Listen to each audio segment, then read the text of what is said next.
Ce n'est pas en effet en suivant des fables habilement conçues que nous vous avons fait connaître la puissance et l'avènement de notre Seigneur Jésus-Christ, mais c'est comme ayant vu sa majesté de nos propres yeux. Car il a reçu de Dieu le Père honneur et gloire, quand la gloire magnifique lui fit entendre une voix qui disait « Celui-ci est mon Fils bien-aimé, en qui j'ai mis toute mon affection. »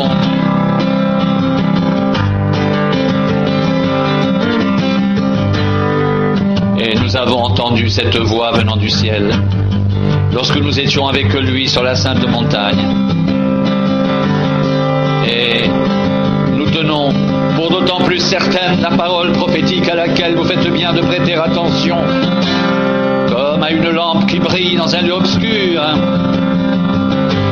jusqu'à ce que le jour vienne apparaître et que l'étoile du matin se lève dans vos cœurs. Sachez tout d'abord vous-même qu'aucune prophétie de l'Écriture ne peut être un objet d'interprétation particulière, car ce n'est pas par une volonté d'homme qu'une prophétie a jamais été apportée, mais c'est poussé par le Saint-Esprit que des hommes ont parlé de la part de Dieu.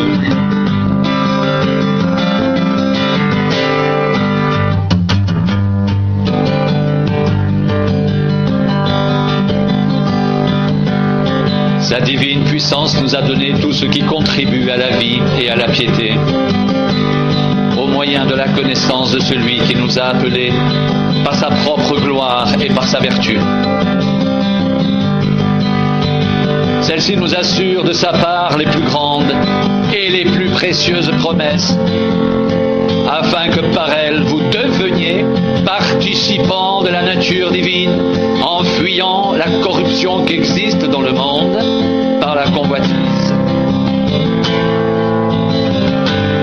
À cause de cela même, faites tous vos efforts pour joindre à votre foi la vertu, à la vertu la connaissance, à la connaissance la maîtrise de soi, à la maîtrise de soi la patience, à la patience la piété, à la piété l'amitié fraternelle, à l'amitié fraternelle d'amour. Car si ces choses sont en vous, et y sont avec abondance, elles ne vous laisseront point oisifs ni stériles pour la connaissance de notre Seigneur Jésus-Christ.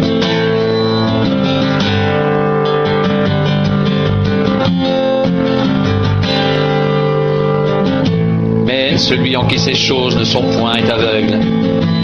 Il ne voit pas loin, et il a mis en oubli la purification de ses anciens péchés. C'est pourquoi, frères, appliquez-vous d'autant plus à affermir votre vocation et votre élection.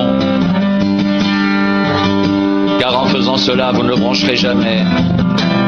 C'est ainsi, en effet, que l'entrée dans le royaume éternel de notre Seigneur et Sauveur Jésus-Christ vous sera largement accordée.